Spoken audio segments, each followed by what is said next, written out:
আমাদের সমাজে বিদ্যমান রয়েছে কাঠামোগত ইসলাম বিদ্বেষ। অর্থাৎ সমাজটা যেভাবে গড়ে উঠেছে তার মাঝে যারা ফান্ডামেন্টালি ইসলামকে চর্চা করতে চায় তাদের জন্য এটা একটা বিদ্বেষপূর্ণ জায়গা হিসেবে পরিচিতি পেয়ে আসতেছে।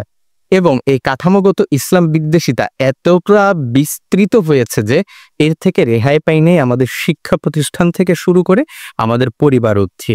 ইভেন তো আপনি যদি দাড়ি রাখেন, আপনি যদি টুপি পরেন, অথবা আপনি যদি বাবরি রাখা ট্রাই করেন সুন্নত হিসেবে, দেখবেন যে আপনার ফ্যামিলির লোকেরাই আপনাকে জঙ্গি তকমা দিতে কার্পণ্য বোধ করে না। পাশের মানুষের কথা শুনে তারাও আপনাকে নানান ধরনের কথা শোনায়। আপনার খুব কাছের বন্ধু যে কিনা লিবারেল, যে কিনা ব্যক্তি স্বাধীনতায় বিশ্বাসী, আপনি যদি আজকে থেকে পর্দা শুরু করেন তাহলে দেখবেন যে কাল সে আপনাকে বলছে জঙ্গি হয়ে গেলে নাকি, হিজাব নিকাবের কি দরকার, ইসলাম তো উদারতা শেখায়। এছাড়াও আমাদের বেশ কিছু সামাজিক ব্যাধি ক্রমশ বেড়ে যাচ্ছে। তার মধ্যে এলজিবিটিকিউ একটা, নারীবাদিতা একটা, এবং আরো অনেকগুলো ব্যাপার আসলে আমাদের মধ্যে রয়েছে। ইভেন দো এমন এমন প্রবলেম রয়েছে যেগুলো দিয়ে খোদ হয়তো আলেম ওলামারাও কথা বলতে লজ্জা পাচ্ছেন, অথবা মাদ্রাসার ছাত্ররাও যে সকল গুনাহের সাথে জড়িয়ে পড়ছে। কিন্তু এ নিয়ে কথা বলবে কে? আর এই কাঠামোগত ইসলাম বিদ্বেষিতার সমাজের মধ্যে যদি কোনো একটা ব্রিলিয়েন্ট মেয়ে যে কিনা আমেরিকা থেকে পড়ালেখা করে এসেছে এবং সেখানে সে স্কলারশিপ পাওয়ার সত্ত্বেও দেশে ফিরে এসেছে, দেশে ফিরে এসে সে এখন ইসলামকে মেনটেন করতে চাচ্ছে, পর্দা করতে চাচ্ছে, সে ইসলামকে মানতে চাচ্ছে এবং নিজের জীবন সঙ্গী হিসেবে সে দিনদার কোনো পাত্রকে খুঁজে বেড়াচ্ছে, এই মেয়েটার লাইফটা আসলে কেমন হবে এই কাঠামোগত ইসলাম বিদ্বেষিতার জায়গায়? সেটা নিয়ে আলোচনা করেছেন লেখিকা জাকিয়া সুলতানা, এবং তিনি লিখেছেন একটি উপন্যাস যার নাম মেহজাবি। মেহজাবি উপন্যাসটি প্রকাশ করেছে নোংর প্রকাশন, এবং এটা একটা পেপার ব্যাকের বই, প্রচ্ছদটা পুকি কালারের। এবার চলেন বইয়ের কন্টেন্ট নিয়ে আমরা আলাপ করি। বইয়ের ভিতরে কি কি আছে তা এতক্ষণের উপস্থাপনা দেখে আপনারা বুঝে ফেলেছেন। সদ্য দিনে ফিরেছেন মেহজাবি, এবং মেহজাবি একটা ব্রিলিয়ান্ট স্টুডেন্ট যিনি কিনা আমেরিকাতে ছিলেন ছোটবেলা থেকে এবং সেখানে বড় হয়েছেন, সেখানকার পরিবেশে বড় হয়েছেন, এবং ধীরে ধীরে আল্লাহ সুবহানাহু ওয়া তাআলা তাকে হিদায়াত দেন। তিনি হিদায়াত পেয়ে ইসলামকে চর্চা করতে শুরু করেন। এরপরে শুরু হয় ঝামেলা। তার লিবারাল বন্ধু যারা এতদিন ব্যক্তি স্বাধীনতার পূজা করত, তারাই আজকে থেকে জঙ্গি তকমা দিচ্ছে, তারাই আজকে থেকে হিজাব খুলতে বলছে, এবং তারাই আজ থেকে তার সাথে সম্পর্ক শেষ করে দিচ্ছে। শুধু কি বন্ধু বান্ধব, দেশে ফিরেছে বাবা মায়ের কাছে, বাবা মার কাছে কটু কথা, শুধু কি তাই বড় বোনের কাছে কটু কথা, আর কি তাই ফুপুর কাছে অবধি তার কটু কথা শুনতে হচ্ছে। শুধু এতটুকুতেই সীমাবদ্ধ নয়, চাকরির জন্য আবেদন করেছে, সে যোগ্য, তবুও তাকে চাকরি দেয়া হচ্ছে না। কেন? কারণ হচ্ছে সে হিজাব নিকাব করছে, কারণ সে পর্দা করছে। এই যে ব্যাপারগুলা শুধুমাত্র এতটুকুই নয়, আমাদের সমাজের যে আরো যাবতীয় ব্যাধি সবকিছু নিয়েই মূলত এই মেহজাবির মাধ্যমে লেখিকা উত্তর দেওয়ার চেষ্টা করেছেন। লেখিকা মূলত চেষ্টা করেছেন যে ইসলামের দৃষ্টিভঙ্গি যে একমাত্র সত্য, এবং ইসলামই যে শুধুমাত্র প্রত্যেকটা বিষয়ের সমাধান দিতে পারে, এবং ইসলামই যে একমাত্র শান্তির ধর্ম, তা প্রমাণ করার চেষ্টা করেছেন জাকিয়া সুলতানা। এবং এক্ষেত্রে বলবো যে তিনি সফল, কেননা তিনি এমন এমন কন্টেন্ট এক্ষেত্রে নিয়ে এসেছেন, সমকামিতা থেকে শুরু করেছেন, তিনি নারীবাদিতা নিয়ে কথা বলেছেন, তিনি বলেছেন মডারেট মুসলিমরা যেভাবে চিন্তা করে তার জবাবও তিনি দেওয়ার চেষ্টা করেছেন।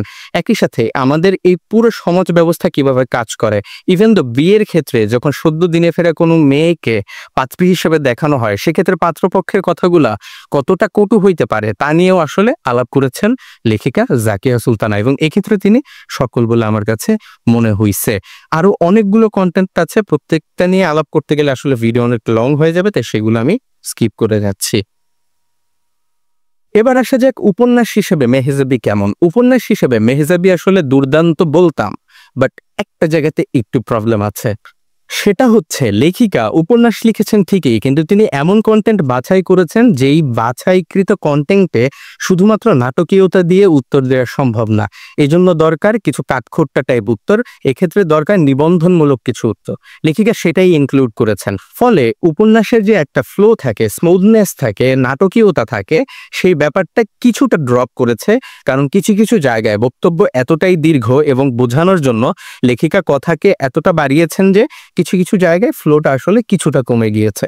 তবে যখন পরবর্তীতে আবার উপন্যাসের জায়গাটা আসে, সেখানে ফ্লো আবার বেড়ে যায়, এবং সেক্ষেত্রে আসলে পাঠকদের কোনো প্রকার প্রবলেম হয় না। প্রবলেম হওয়ার কথা না। পুরো উপন্যাসটা সহজ এবং সাবলীল। পুরো উপন্যাসটা আপনাকে মানে পুরোটা সময় ধরে এটার মধ্যে ঢুকায় রাখবে, আকৃষ্ট করে রাখবে। তবে এক্ষেত্রেও বানান ভুল আছে কয়েক জায়গায়, এবং কিছু জায়গায় আসলে ছাপাতে ভুল এসেছে, সে ব্যাপারগুলো আসলে এক্ষেত্রে লক্ষণীয়। আফটার অল যদি আমি এই ব্যাপারটাকে উপন্যাস হিসেবে দেখি, বা যদি নিবন্ধনমূলক জায়গাটাকে যদি আমি বিশেষ কোনো কিছু মনে না করি, তাহলে বলবো উপন্যাস হিসেবে এই জায়গাটা বেস্ট। এবং কন্টেন্ট হিসেবে তিনি যে এই কাঠামোগত ইসলাম বিদ্বেষীদের জায়গাটাকে নিয়েছেন, এইটাও বেস্ট অফ দ্য বেস্ট। এই বইটা আমার কাছে মনে হয় যে বিশেষ করে প্রত্যেকটা পাঠিকার পড়া উচিত, একই সাথে ছেলেদেরও পড়া উচিত, যাতে করে কিনা ছেলেরা বুঝতে পারে যে সদ্য দিনে ফেরা একটা নারীর জীবনে কি কি ঘটে, তাকে কিভাবে ট্রমাটাইজ করা হয়, তাকে কিভাবে সমাজে কলুষিত করা হয়, এই ব্যাপারগুলো এখানে দেখা উচিত।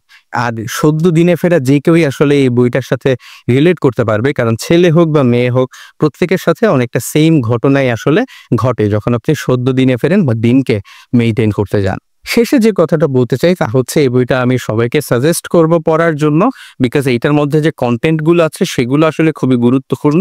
আপনি যদি উপন্যাসের জায়গাগুলো বাদ দিয়েও পড়েন তাও চলবে, তাতেও আপনি অনেক কিছু বুঝবেন বলে আমি আশাবাদী।